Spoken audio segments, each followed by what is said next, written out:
鮮納信是如何一步步成為今天的鮮納信。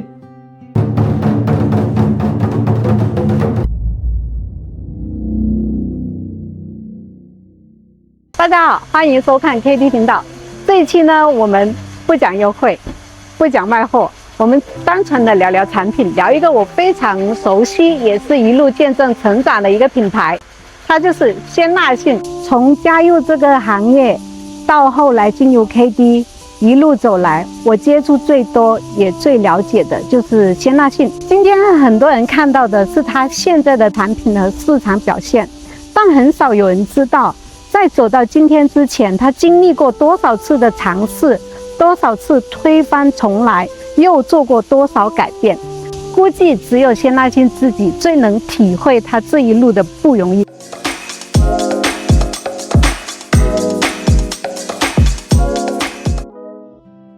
鮮納信的故事呢，要從它的第一個頭條 S1 上扇開始。那它是一個型號，比如就是一個 S1 的型號，代表一個全新的頭條模具的。從 S1 開始呢，就是一路不斷的嘗試，不斷的修正，不斷推翻重來，一直到 S22 末，品牌才終於開始有了一點起色。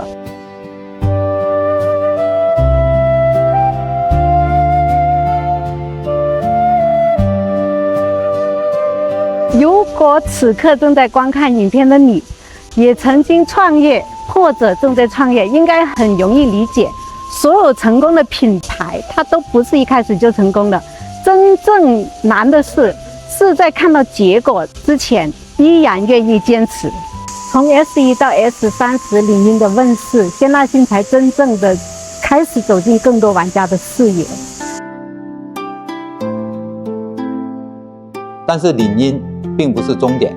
對於鮮納信來說，它只是一個開始，因為鮮納信從來沒有停止研發。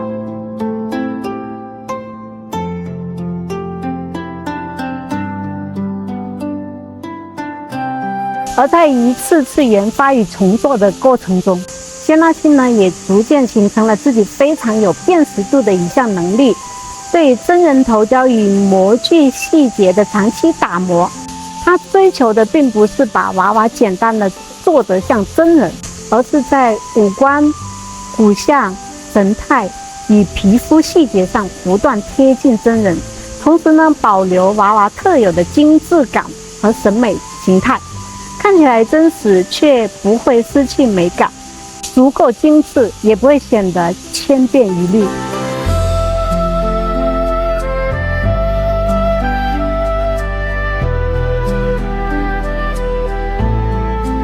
也正因為呢，研發從未停下來，所以我們後來呢才陸續看到了 T 系列為戰鬥而生的戰鬥機系列、仰望系列、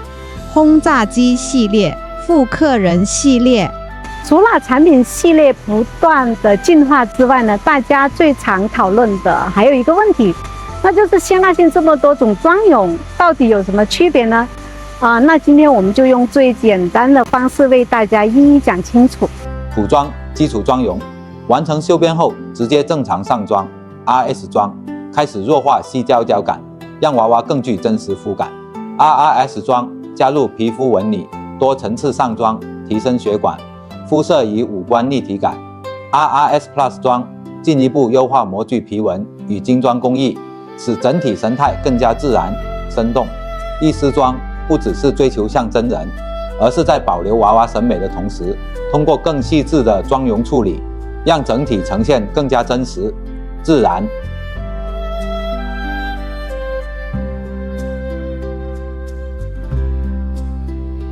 不過呢，如果只看到妝容，其實還不足以真正理解鮮納信。除了妝容不斷精進之外呢，我認為鮮納信更值得肯定的是它一直在堅持的品質。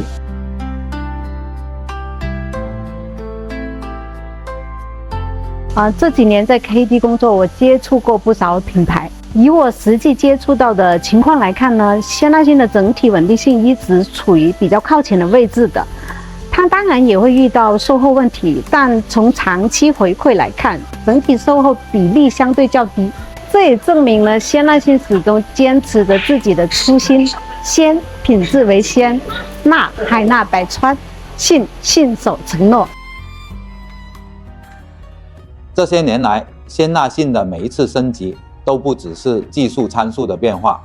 也是對產品細節和藝術表達的一次次打磨。於公，我們可以從藝術展廳與新品發布中，看見他不斷追求極致。於私，藝術收藏玩家與專業客戶的選擇，就是最真實的認可。與我們大家一次又一次的複購與推薦，就是最好的證明。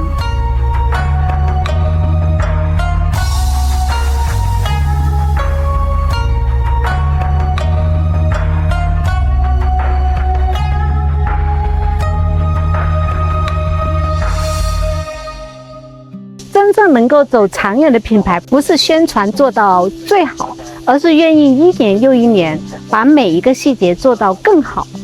而這也就是我眼中的鮮納信。最後，如果按照大家最關心的需求來選，我會這樣推薦。如果你更在意的是外觀、神態和擬真度，我會優先推薦複刻人系列。這個系列更能體現鮮納信在真人頭雕、模具細節和妝容表現上的積累。它不是單純追求越像真人越好，而是讓真人感和與娃娃審美同時存在，在真實、精緻與整體美感之間取得更加自然的平衡。如果您的第一訴求是實際使用體驗呢，那我會更加推薦的是戰鬥機系列。戰鬥機系列並不是單純追求越軟越好，也不是一味追求越輕越好，它真正強調的是柔軟度、輕量化、支撐感與實際操作之間的綜合平衡。經過多年的持續優化，它在移動、擺姿態和實際使用上的體驗都更加成熟，也更適合把好不好用放在第一位的玩家。